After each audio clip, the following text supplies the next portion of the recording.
কষ্ট করে পরিশ্রম করে বাইরে থেকে আসছেন স্বামী, স্ত্রী বাতার বাতাস করতেছে, বুঝে নিচ্ছে একটা ভালোবাসার অন্তরে তার পারিবারিক দাম্পত্য জীবন, স্ত্রীর এই সেবা খেদমত থেকে আসলে যে ঘরে স্বামী স্ত্রীর ভালোবাসা আছে, মহব্বত আছে, ওই ঘরটা পৃথিবীতে জান্নাতের টুকরা। সুবহানাল্লাহ।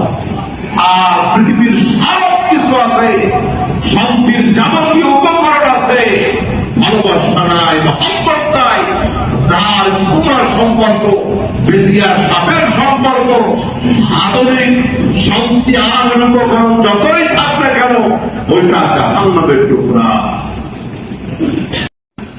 বিপদ মুসিবত আল্লাহর পক্ষ থেকে আসবে, আর এই পৃথিবী থেকে চলে যাওয়া মৃত্যু নামক যে আমাদের সাথে কিছু একটা ঘটবে, এইটা থেকে বাঁচার কোন উপায় আরো জোরে বলেন আছে?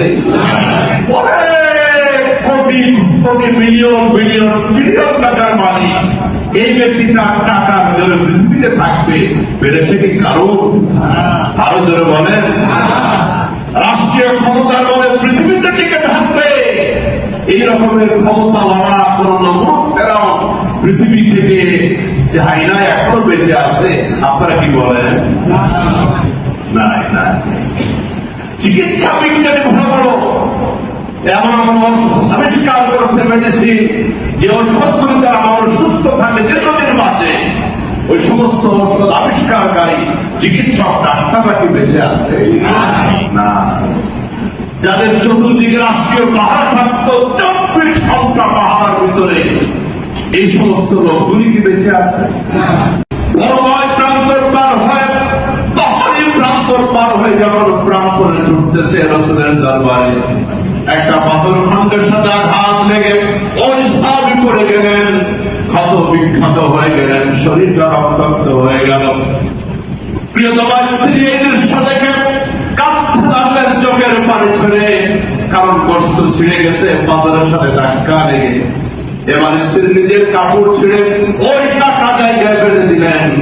সাহাবীর চোখ থেকে টপ টপ করে পানি পড়তেছে। দুইটা যন্ত্রণা, একটা শারীরিক যন্ত্রণা, পাথর আগা থেকে ছিঁড়ে কেটে যাওয়া শারীরিক যন্ত্রণা, আর একটা মানসিক যন্ত্রণা। প্রিয়তমা বিবি কেন আমার কাছে তালাক চাইলো? আমি তো কোনো কিছুই তার দিতে কার বন্ধ করি নাই, আজ পর্যন্ত সংসারের ভিতরে কোন শান্তি লাগে না, ঝগড়াঝাটি লাগে নাই, কোনদিন তর্ক বাক্য পর্যন্ত হয় নাই। কেন আমার কাছে তালাক চাইলো? বড় কষ্টের ভিতরে আছে, দুইটা কষ্ট, শারীরিক কষ্ট, মানসিক কষ্ট। এবার আবার তিনি বসা থেকে দাঁড়িয়ে গেলেন, নবীজির দরবারে দৌড় দিতে যাবেন, বেগম ডাক দিয়ে বলে, না যাওয়া লাগবে না। সাহাবী বলতেছে, কেন যাওয়া লাগবে না? একটু আগেই তো তুমি বললে তোমাকে তালাক দেওয়া লাগবে। আমি আল্লাহর পয়গম্বরের কাছে ফায়সালা আনতে যেতেছিলাম, কি করো?